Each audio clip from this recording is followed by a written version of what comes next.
Vinyl records, they are complicated, they're big, they don't fit in your pocket. You've got to take good care of it. You can't just play it wherever you want. It requires effort and attention. So why, as we move through the 21st century, is vinyl back and so popular? I knew I had to take to the streets, find the people that are selling these records, speak to the people that are putting on events, and find out, how did vinyl come back from the dead? It's kind of like the time capsules, you know? So to have something that is the true sound of something from the date it was released. Even a little crackle, like the first song when you put it on the plate and you put the needle on and you just kind of get that.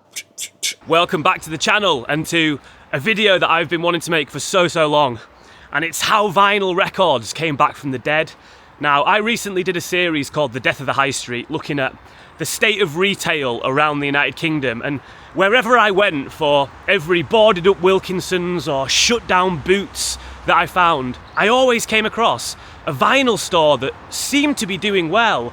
And I always found it crazy that in this modern age, with the retail crisis that is going on, this primitive, old-fashioned product that allows you to play music is thriving, is doing so well. So before I head to the streets, and I don't know where this video is going to end up, I'm just going to give you a quick rundown of the history of recorded music playback.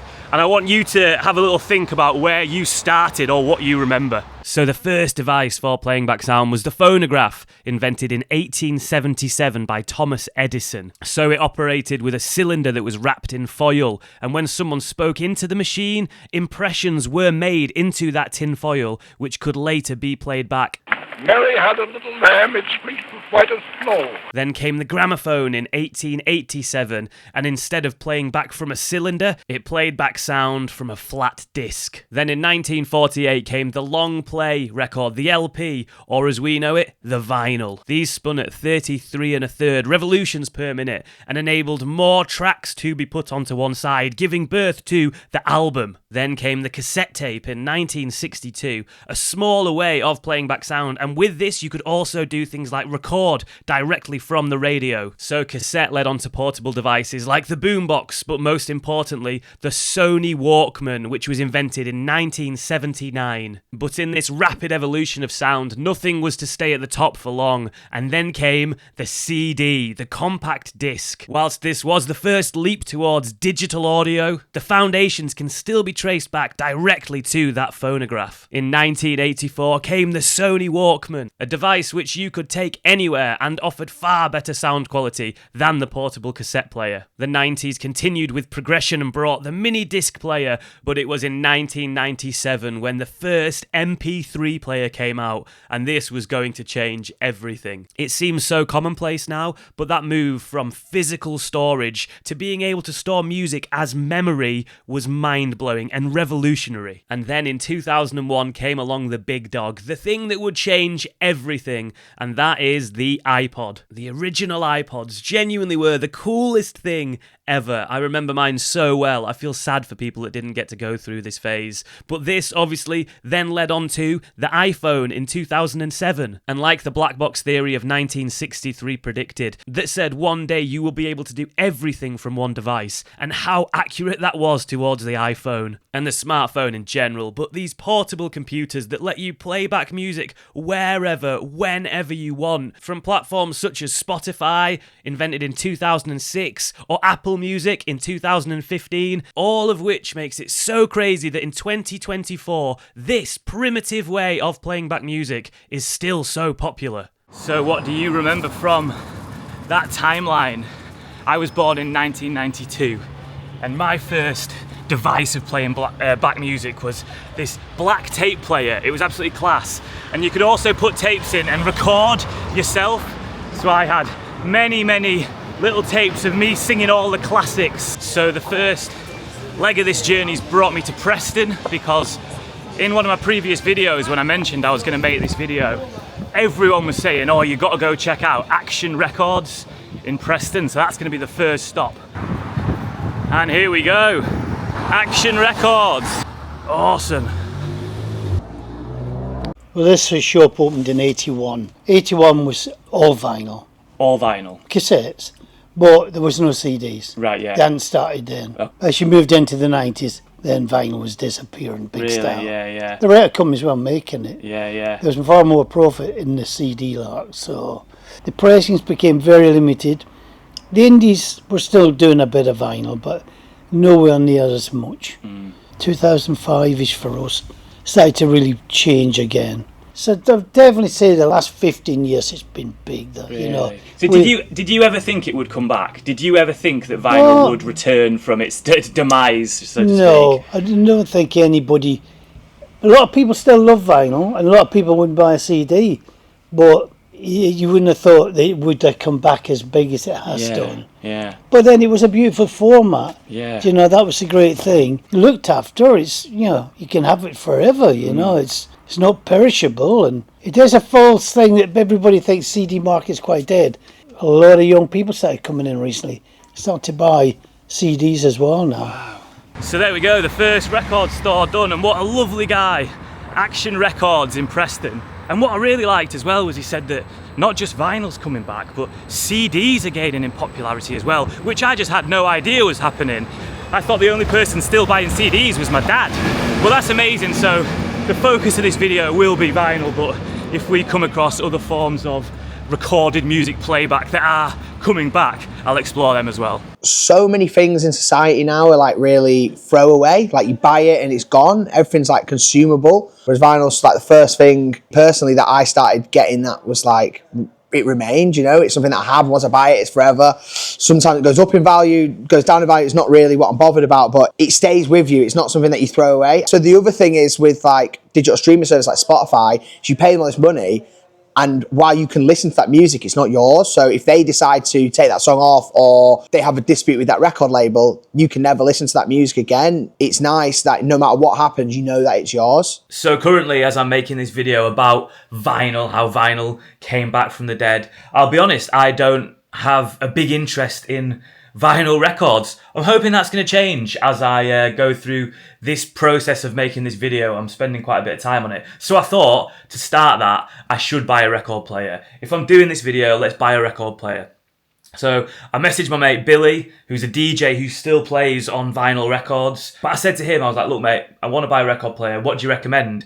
And he said, oh, well, this is a really good one, sent me it to have a look at, and I'm going to buy it, but I just found this review of it online and I just think it's fantastic. It says, 4 stars, nice bit of kit for the money. I hadn't read the spec sheet, I thought it was Bluetooth. There's no way my daughter would entertain such ancient technology as wired speakers. It loses 1 star for upsetting my daughter. So I'm going to go buy that. That's exactly what I want. So I was chatting to my mate Paddy the other day about this video I was making about vinyl records, and he said, well, if you're looking at old forms of playing music, why don't you go check out this shop in Manchester that is the last remaining cassette tape shop, maybe in the world, I don't know, but I think it's definitely the last in England. So I'm going to head there. It's in Afflecks, which is just down here, so I'm going to go see if they're up for a chat.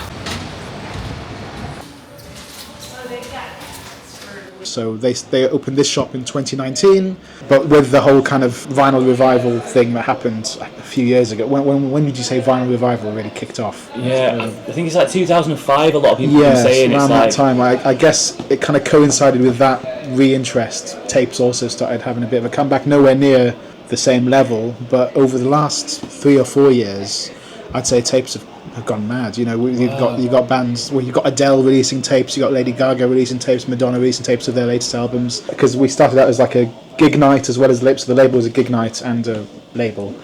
And we found that tapes were just easy to put on merch tables and stands. Cassette is something you just shove in your top pocket and forget about. You're not kind of lugging it around with you for the rest of the night. I had plenty of debates about Spotify's being the mean, cruel boss on the scene. Yeah, I think physical music is so important when it comes to giving value to music, because at the end of the day, these artists, even if they're kind of home recorded, they still put so much time and effort and money in getting these things out there, and just to put it on Spotify for, you know, a couple thousands plays if you're lucky, and, you know, 20p in sales, it just seems it's not fair, right? It's not. How many tape stores are there like this? I was thinking this when I was walking. I don't know how many there are. Yeah, in the UK, this is the only one. This is the only tape store. This is the last. Well, so far that we've been saying that for about a few years now, since 2019, and we haven't been challenged yet. So I think we're the last. So I've not seen anyone that just does tapes. But obviously, I'm half Egyptian, and if you go to an Arabic country, or I'm sure plenty of places across the world, cassette shops are still quite big. So when I'm going to Egypt in a few weeks, and I fully intend to stop by some of the cassette shops out there and see what they've got in stock in terms of Arabic local music out there. Yeah. Do you know what? It's got to be this. It's got to be this, because this was the record my dad was listening to when I was born. So yeah. Fair enough. There we go. Tubular Bells, Mike Oldfield. So I started making this video about vinyl, and I was always keen to get myself a vinyl record player. However, I did not think I would end up with a cassette player and some tapes. Brilliant. Look at what I have just got and set up. Check this out. A record player. Woo! Look at that. Connected up to my speakers with the wire that upset that guy's daughter.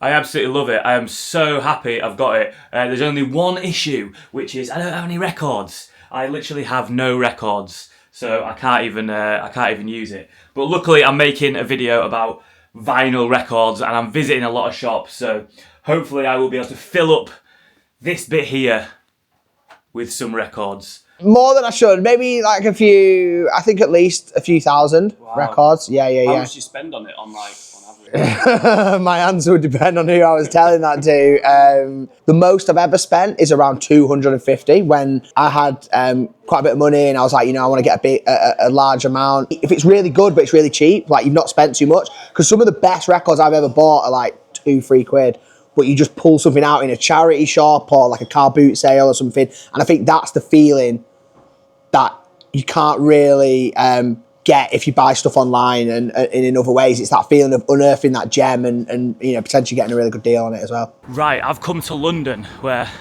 I'm off to Portobello Road Market, where there's a woman and her dad who've teamed up and they run a record store on the market, and I'm really interested to have a chat because they've done it in a really interesting way. So her and her dad are doing it, and the dad's obviously, I don't know when he was born, but he will have gone through the age of vinyl being at its most popular, and she's bringing this new style to it where she live streams the stall on TikTok, which is also bringing this huge audience towards it. So it's going to be so interesting. It's like old meets new coming together to sell vinyl. This is great. I lived in London for 5 years. Never once came down this way. It's awesome.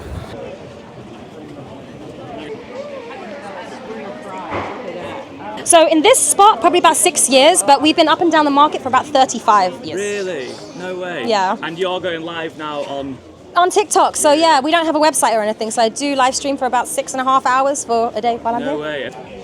That is. That's so cool. So loads of people watching now. We just got over 200 viewers. It can fluctuate from about 200, sometimes 800. We do get quite a lot of people watching. But honestly, I don't think it's ever gone anywhere. Well, you don't think you did? Like I said, we've been doing this for just over 30 years, and we've sold consistently. I've noticed that we now sell a lot more abroad, but I really think it's never gone anywhere. Yeah. Oh yeah. Here we go. So I just found one of my favourite albums of all time after the Gold Rush, Neil Young. So yeah, we're going to get this, take home a memento from the stall in Portobello Market. My mother and father were antique dealers here in Portobello Road. No way.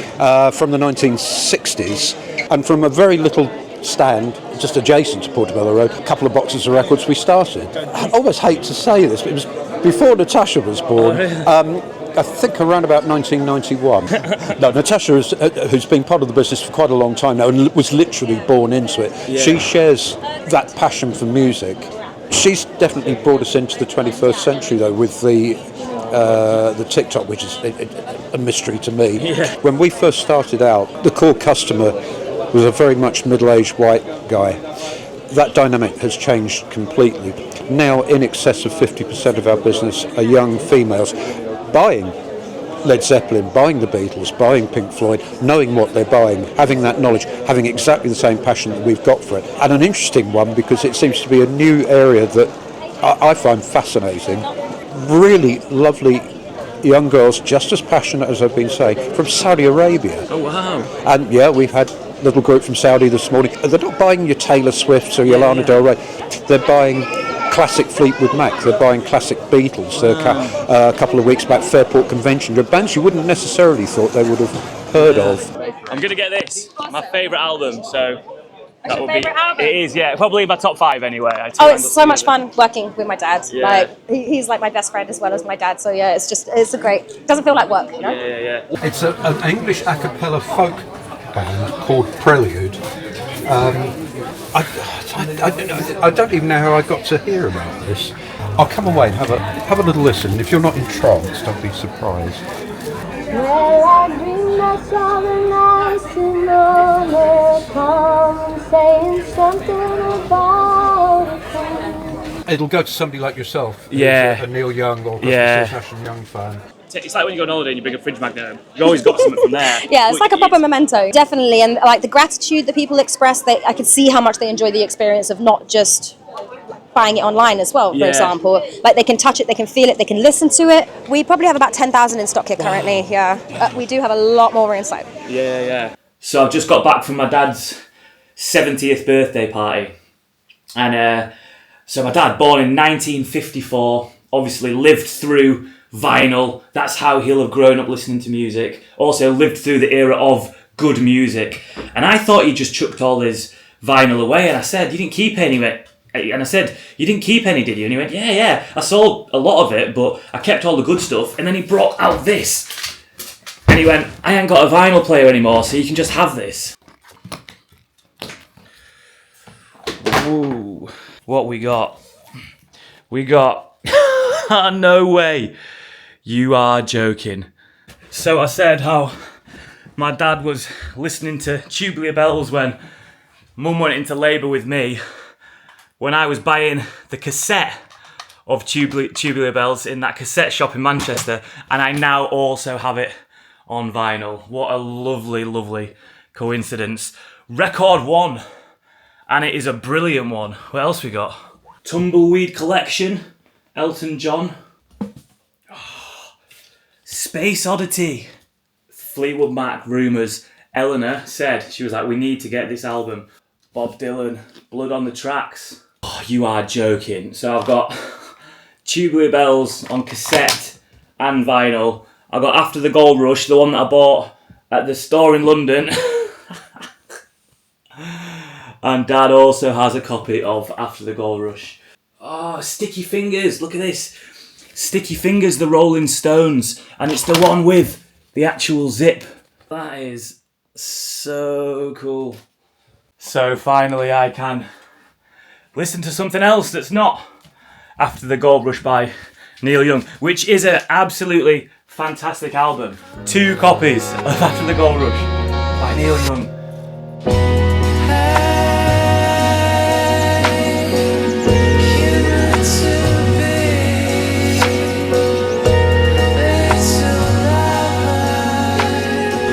So I've just come to Levenshulme in Manchester. This fella actually, I can't remember if he got in touch with me or if I got in touch with him from one of my videos. But anyway, he runs a mobile record store going all around the country and putting on events where people can create their own set from the records he brings. So I just thought it was so interesting and the perfect addition to this video about how vinyls come back, this interactive experience that you can go and get involved in. So I'm just gonna go find the place now where it's happening. So this is Black Beacon Sound presents Dig Deep. Yeah. So we are Black Beacon Sound. Yes. Person Form, which is a record label and mobile record shop.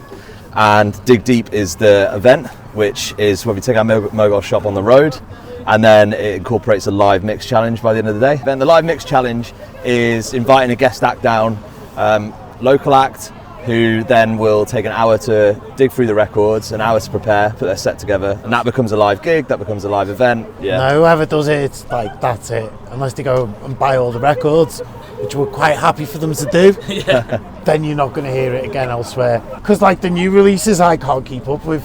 Yeah. Because like for an album and that you could be looking at 40 quid plus. Yeah. Whereas I go back to like when I was in my 20s, if I walked into a record shop with 40 quid, I was walking out with a big bag of records. Yeah. I might only walk out with one these days. So I think the second-hand market does well in that respect because you can get it reasonably priced. Also that experimental side where it's like, it's not just a case of this is what I know you're into. It would be a case of like, because you like that, this is a bit left field, but you should try it. But also like environmentally, which we looked into a lot more than I did, but we were trying to like basically find out how we felt about selling records and distributing them and trading them, because it's environmentally an unsustainable format in that way. It's not kind. The new stuff that's coming through, if you look at it, a lot of it is crap being repressed that if you bother your arse, get to a second-hand shop, you can find perfectly fine editions of that ain't green or blue or whatever, or ain't a record store they release. I think there's always going to be that community there, because it's music loving, right? So a lot of people still want to go to somewhere that's a hub of music, where it's like your social interaction is high, which is going to be still thankfully a record shop, or otherwise live events and things like this. And they're just so intrinsically linked that there's always going to be that engagement, and I think people enjoy that community and being part of it. Quite often at these events, people just come up and have a little chat, and it could take you down any route of conversation, whether it is live music or whether it's about the record itself. People just want to natter on about it, and these events, having records out there, gives it that kind of like attraction. That record event then was so good, and it put a whole new light on the industry, which I'd just not thought of. Maybe I was romanticising it too much, thinking everything about vinyl's perfect. And one bit really got me, which was saying that you can literally go out now to a shop or go online and buy a brand new version of your favourite album ever, a new pressing in perfect condition. And in a way that takes away from the joy of the second-hand market. And I was about to do that with a few records. I was about to do that with a Radiohead record. I was about to order it brand new.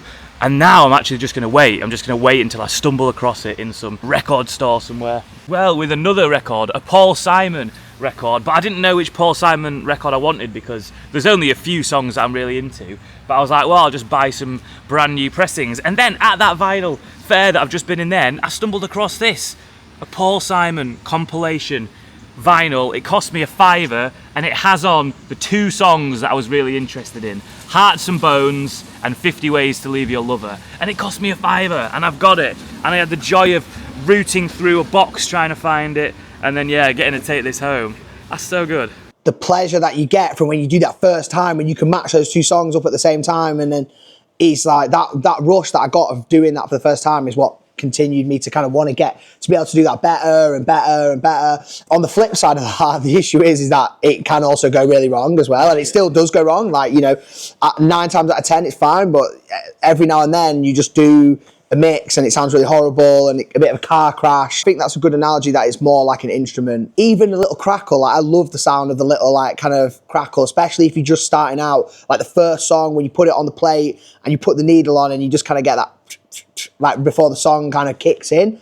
I really, really like that sound. I think it's like, there's something really nostalgic about it. So I started this video without a massive interest in vinyl records. I had an interest in the shops themselves, why they were still surviving in an age when most shops are dying. But yeah, in terms of listening to music on vinyl, that wasn't me, I wasn't that guy. And now I fully am, it's amazing. And somehow I've ended up in the process of making this video with 2 copies of one of my favourite albums, After the Gold Rush by Neil Young. I can't believe it, I've ended up with 2 copies. So what I thought I'd do with my spare copy of After the Gold Rush is send it to my good friend Lewis, who I went to university with. Now this was the guy that I'd sit around with late at night, sharing tunes, showing each other music, and I know that we both spent a lot of time listening to this very album at university. In the age of the digital, I could send one of Neil Young's songs to Lewis in a second and say, hey mate, do you remember this?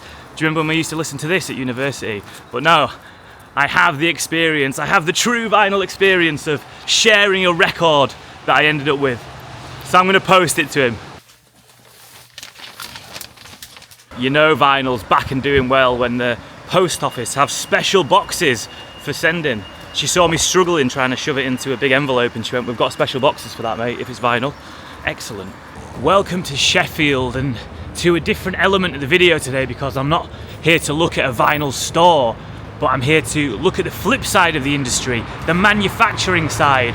And I've come to visit a company called Breed Media, who on their website they say they're vinyl pressing experts. Who knows what we're going to find out about today, but I'm hoping to find out a little bit more about how vinyl is actually made. Maybe we'll be able to get to see a little bit of that happening. So we sort of just take the legwork out of getting physical media like vinyl and CDs, cassettes, packaging, print, like manufactured basically, and then just sort of delivered to your door. Where we work with labels, artists directly, we work with companies. Vinyl sales have been rising for the last like 16 years consecutively, and we're at sort of an all-time high. So basically, you send over your audio to the plant. They'll like make sure that everything's going to be okay, like it's within the limitations of a vinyl. Yeah, so they'll send the audio to either a DMM cut or a lacquer cut, which basically converts the audio signals to like a physical motion that the cutter will then make. So it'll be like a lathe cut, which is like a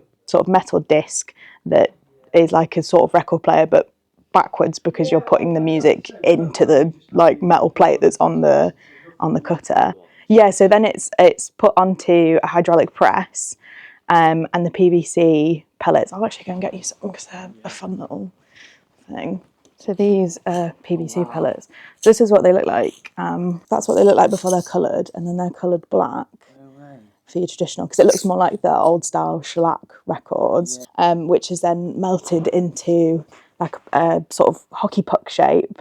So the puck's placed onto the hydraulic press, and then the stampers are pushed together with like tons and tons and tons of pressure and heat to press it into the disc shape. So then you get a sort of bit of an irregular disc shape, and it goes into the cutting process. The flash is off cut, and then they're just left to cool for like a couple of days. So they can solidify into, you know, a vinyl record that you can wave around and it won't wobble. So there's another shop that everyone told me I've got to come check out, which is Astonishing Sounds in Burnley. So fingers crossed it's open. See if we can have a chat. Here we go. The Co-op obviously stopped selling vinyl. WH Smith's, all these places, Boots used to sell vinyl. HMV stopped doing vinyl in about 94, 95. Did you think it was the end? No. Did you not? No. You thought it would live on? Yeah, because I knew people that wanted it. Well, it's basically aesthetics, isn't it? It's products. So when you touch it, it's nice, it looks good, it is good. Something that you could buy, say for instance the Beatles, you could go out and buy an original LP from the 60s and you weren't even born in the 60s. So it's got that antique factor, the collectability factor to it. Yeah. What digital, it's nothing, is it? Yeah. It's for amateurs. What's that about, digital? You don't even own it. When Kate Bush released Ariel on EMI, they made 1,000 copies for the whole of Europe. Whoa. On vinyl. And that was it? Ironically, Rolf Harris guested on Didgeridoo on the original, and of course, due to the course of history, Rolf was erased by Kate Bush on the new version. So if you want the original one with Rolf on, you've got to buy the original. You've got to pay more. Yeah, £300. It was all indie. That's how I ever sold indie when I first came out. And then I was one of the first guys in the area to sell dance music in '86. Early American imports from like Chicago, Detroit, that kind of thing. And the hip-hop thing came big. And so really, I kind of got into loads of things that I wasn't particularly maybe interested in at the time. I just became interested because I thought, when I played things, I thought, yeah, that's good. So, you know, and now I like everything. Yeah. Apart from maybe out and out pop, I guess. Right, okay, yeah. I just can't get Ed Sheeran. Yeah. I listen to it and I just think, why? Yeah. I don't know. I listen to his music and I think, I must be missing something here. There must be some code in between the lyrics that I'm kind of not catching. I'm missing that as well. Maybe it's some subliminal message on the screen, you know, to make you buy it. I don't know. So I started this video absolutely ages ago. I've never spent as long on a video, and you can tell because look how bloody long my hair's gotten. But I went out to ask that question, how has vinyl come back from the dead? And what I've learned is that it never died. It never actually went away. Those people that still loved vinyl kept selling it, and those people that kept wanting to buy it were able to. It never died, it just stopped being in the mainstream. And I said as well, vinyl's complicated. It's big, you got to take care of it. Why is this so popular?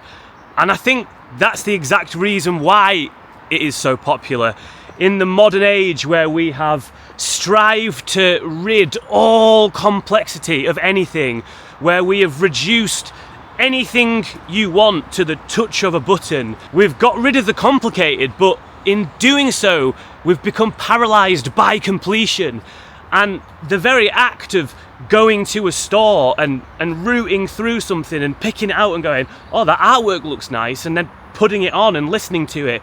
There's something so visceral about that experience. And as we fall further and further into the digital age, where everything is so easy to do, I just feel like vinyl's going to get more and more popular, because it's actually something to do. And who else is feeling that nowadays it's just like, well, what do we do now everything's done for us? So it was reported recently that vinyl sales may have hit their peak, but I think that because everybody has jumped on it, all big companies have jumped back on it, HMV are selling it again, suddenly it became so profitable. And what happens when people see profit? They jump it and go, let's do this, let's milk it for all it's worth. But I don't think it is ever going to lose the very core of what it is and what will keep it going for, who knows, forever.